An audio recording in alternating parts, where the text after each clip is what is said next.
Safran, c'est un des leaders mondiaux de l'aéronautique, troisième groupe du secteur hors avionneur, 92 000 salariés, une grande partie en Europe, mais également une très forte présence en Amérique du Nord.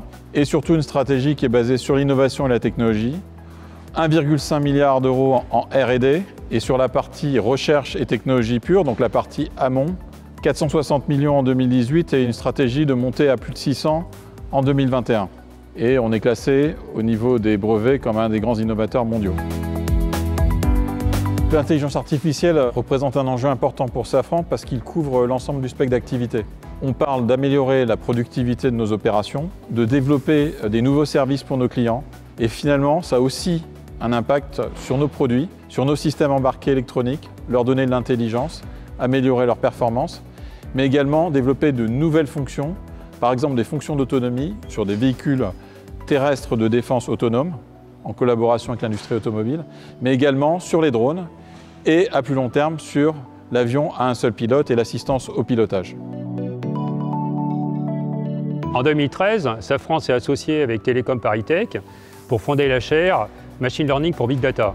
L'idée était de soutenir la recherche de très haut niveau qui avait lieu à Télécom ParisTech et aussi de permettre à l'école de monter des formations dédiées sur le sujet.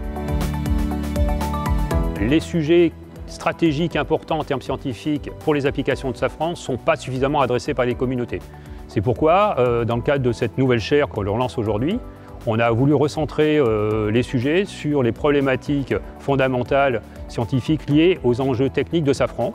Par exemple, les thématiques autour de la surveillance et le monitoring des systèmes complexes, ainsi que les sujets qui portent sur la certification ou l'analyse de robustesse des outils de l'IA et du machine learning.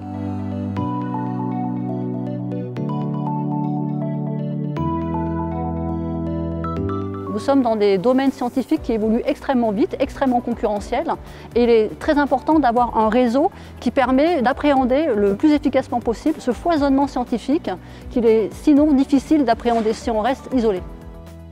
C'est un partenariat gagnant-gagnant-gagnant, gagnant pour Safran et ses équipes, gagnant pour les étudiants et gagnant pour les chercheurs.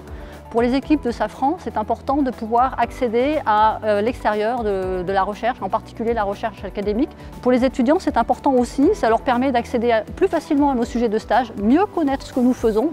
Et gagnant pour les chercheurs dans la mesure où ils peuvent mieux connaître nos problématiques, nos sujets de recherche, de manière à faire que les échanges technologiques aient un impact pour nous industriels et pour eux d'un point de vue scientifique.